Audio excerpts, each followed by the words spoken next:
বর্তমান ক্রিকেটে যদি আপনাকে বলা হয় টেস্ট ক্রিকেটের বেস্ট উইকেট কিপার বেছে নিতে, তাহলে আপনি কাকে টেস্ট ক্রিকেটের বেস্ট উইকেট কিপার হিসেবে বেছে নেবেন? আমার মতে সব থেকে বেস্ট উইকেট কিপার বর্তমানের টেস্ট ক্রিকেটের ঋষভ পান্ত।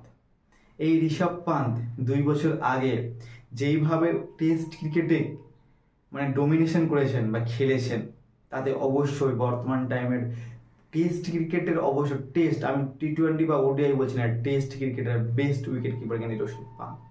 এই ঋষভ পান্ত যেইভাবে বাংলাদেশের এগেনস্টে প্রথম টেস্ট ম্যাচে যেভাবে সেঞ্চুরি করলো, যেইভাবে পারি খেললো তিনি 109 রানে 128 বলে, তার আগে ফার্স্ট ইনিংসে তিনি 39 রানের একটা ইনিংস খেলেছিলেন, যেখানে আমাদের টপ অর্ডার ফেল হয়ে যাওয়ার পরও তিনি যে 39 রানের একটা ইনিংস খেলেছিলেন।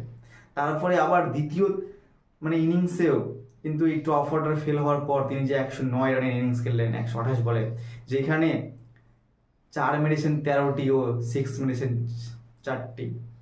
এই ঋষভ পান্ত টেস্ট ক্রিকেটটা, তার টেস্ট ক্যারিয়ারটা অনেক উজ্জ্বল। তিনি যেইভাবে টেস্ট ক্রিকেটে ডোমিনেশন করেন, সেইভাবে কিন্তু টি-20 বা ওডিআই পারেন না। তাই আমি বলছি যে টেস্ট ক্রিকেটের বর্তমানে বেস্ট উইকেট কিপার ব্যাটসম্যান হচ্ছেন এই ঋষভ পান্ত।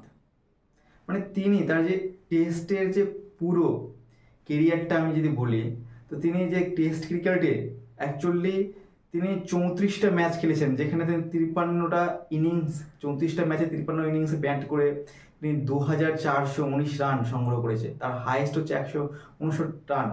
তার অ্যাভারেজ টেস্টে 44, তার টেস্টে 50 রয়েছে 11টি ও সেঞ্চুরি রয়েছে 6টি।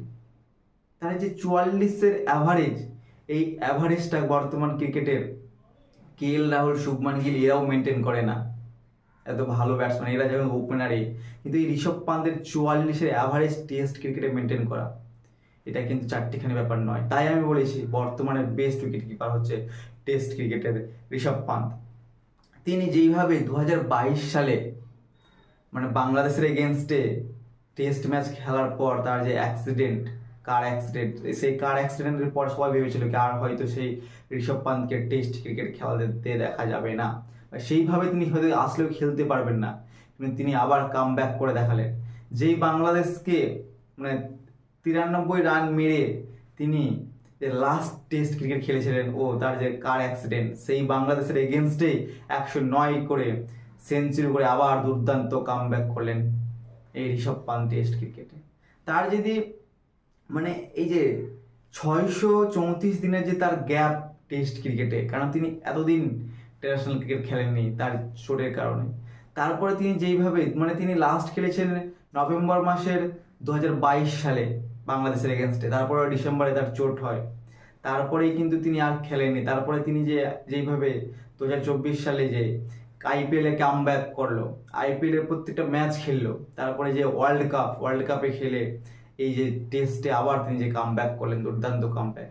এই যে মাঝখানে 21 মাসের যে গ্যাপ, এই মাঝখানে যে 14টা টেস্ট তিনি মিস করেছেন, সেই 14টা টেস্টের জন্য অন্য নানান ধরনের ব্যাটসম্যান উইকেট কিপারকে চান্স দেওয়া হয়েছে, কিন্তু তারা এই 14টা ম্যাচেও 2 বছরে তার নিজের জায়গা ফিক্সড করতে পারেনি। সেখানে ঈশান কিষান, ধ্রুব জুরেল, কেশ ভারত এদের চান্স দেওয়া হয়েছিল, কিন্তু কেউই তাদের জায়গা পুরো পাকা করতে পারেনি।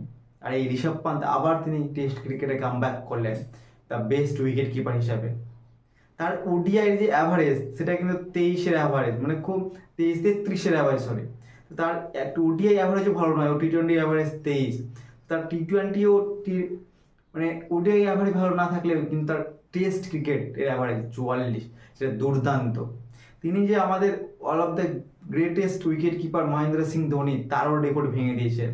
তার যে টেস্ট ক্রিকেটের 6টা সেঞ্চুরি রেকর্ড ছিল, সেই 6টি সেঞ্চুরি রেকর্ড ভেঙে দিয়েছেন। ও মহেন্দ্র সিং ধোনি কিন্তু কোনোদিনই বাইরের দেশে ইন্ডিয়ার বাইরে গিয়ে সেঞ্চুরি করতে পারেনি, কিন্তু এই ঋষভ পান্ত ইন্ডিয়ার বাইরে গিয়েও সেঞ্চুরি করেছেন, বিদেশের মাটিতেও। তার বিদেশের মাটিতেই 4টে সেঞ্চুরি রয়েছে, যেখানে মহেন্দ্র সিং ধোনির একটাও নয়। সেই জন্যে বর্তমান ক্রিকেটে গ্রেটেস্ট উইকেট কিপারদের তালিকায় টেস্ট ক্রিকেটে ঋষভ পান্ত ধীরে ধীরে গতিতে এগিয়ে যাচ্ছে। ও ভবিষ্যতে এই উইকেট কিপার হিসাবে টেস্ট উইকেট কিপার হিসাবে ঋষভ পান্ত গ্রেটেস্ট হয়ে দাঁড়াবেন।